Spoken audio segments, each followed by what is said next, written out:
बिहार प्राथमिक शिक्षक भर्ती की तैयारी करने वाले सभी अभ्यर्थियों का स्वागत करता है द मास्टर, आपका अपना यूट्यूब चैनल। तो बिहार में प्राथमिक शिक्षक भर्ती की आंसर की आ चुकी है। आप सभी लोगों ने अपने अपने नंबर मिला लिए हैं और सबको पता चल चुका है कि 120 नंबरों में मेरे कितने प्रश्न सही हो रहे हैं। अभी कुछ प्रश्नों पर विवाद भी है, तो उन सारे प्रश्नों पर आपको कॉमन नंबर भी मिल सकते हैं। अब सबसे बड़ा प्रश्न है कि बिहार पीआरटी की कट ऑफ कितनी जाएगी, ये सबसे बड़ा प्रश्न है। लेकिन इस प्रश्न का आंसर ढूंढने से पहले हमें तीन चीजों का विशेष रूप से ध्यान रखना पड़ेगा जिससे हमारी मेरिट प्रभावित होती है। पहला होता है जो आपकी मेरिट को प्रभावित करता है, वो है टोटल कितने स्टूडेंट उस पेपर को दे रहे हैं।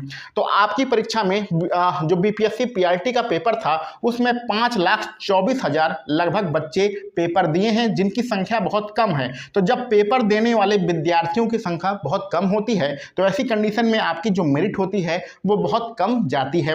दूसरा हमारा प्रश्न है कि जो हमारा कठिनाई का स्तर था, जो हमारा पेपर आया था उसका जो कठिनाई का स्तर है वो क्या था। आप सभी लोगों को पता है कि बीपीएससी पीआरटी का पेपर कोई आसान पेपर नहीं था, यह एक कठिन पेपर था। इस कठिन पेपर के कारण हमारी मेरिट बहुत ही कम जाएगी। जब पेपर आसान होता है, जैसे कि उत्तर प्रदेश में सुपर टेट और यूपी टेट के पेपर आते हैं, तो यूपी टेट अथवा सुपर टेट के जो उत्तर प्रदेश में पेपर आते हैं उसमें बहुत नॉर्मल प्रश्न पूछे जाते हैं। इसलिए उत्तर प्रदेश में 150 में से 120 130 नंबर बहुत सारे स्टूडेंट ले आते हैं। लेकिन बीपीएससी पीआरटी का जो 120 नंबरों का पेपर था उसमें प्रश्न बहुत ही अच्छे खासे थे, तो उसमें आपको ज़्यादा नंबर लाने की उम्मीद नहीं है। 90 नंबर तक तो हमें नहीं लगता है कोई पहुंच पाएगा।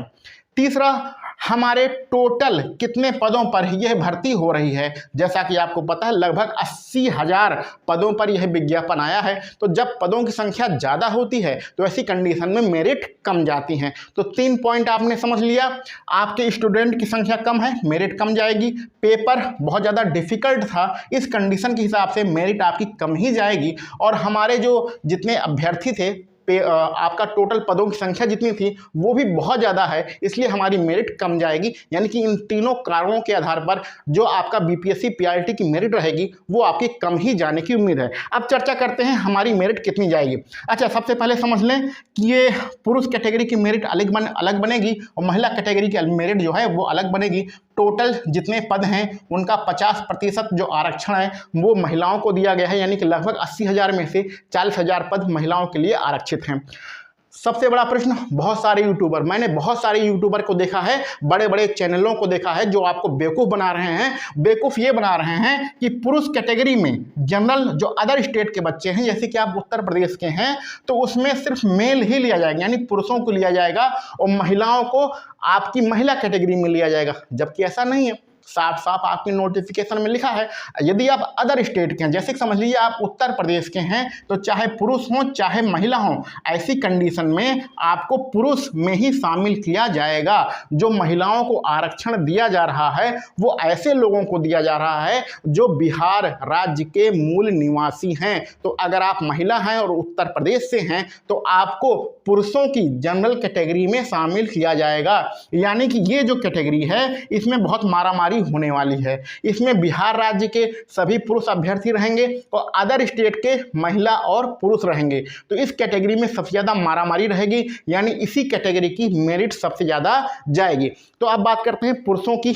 हाँ, इस चीज़ को आप समझ गए। बहुत सारे यूट्यूबर यहाँ पर आपको दिग्भ्रमित कर रहे हैं कि जो महिला है वो महिला में शामिल किया जाएगा अदर स्टेट की, लेकिन अब अगर आप अदर स्टेट के महिला हैं तो आप पुरुषों में ही शामिल किया जाएगा, क्योंकि ये जो है अनारक्षित होता है।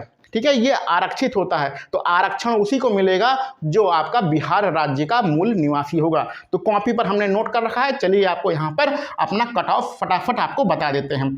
तो इस कैटेगरी में सबसे ज़्यादा मारधार होगी, यानी कि सबसे ज़्यादा मेरिट इसी कैटेगरी में जाएगी। तो इस कैटेगरी की जो मेरिट रहेगी वो 65 प्लस माइनस रहने की उम्मीद है, यानी कि प्लस माइनस मतलब 2 अंक ऊपर नीचे आप मान लीजिए। प्लस माइनस का मतलब 2 अंक ऊपर नीचे आप मान सकते हैं। इसके बाद अन्य पिछड़ा वर्ग, बिहार के जो अन्य पिछड़ा वर्ग हैं जिसमें आपका पुरुष अभ्यर्थी हैं तो इनकी मेरिट 60 रहेगी।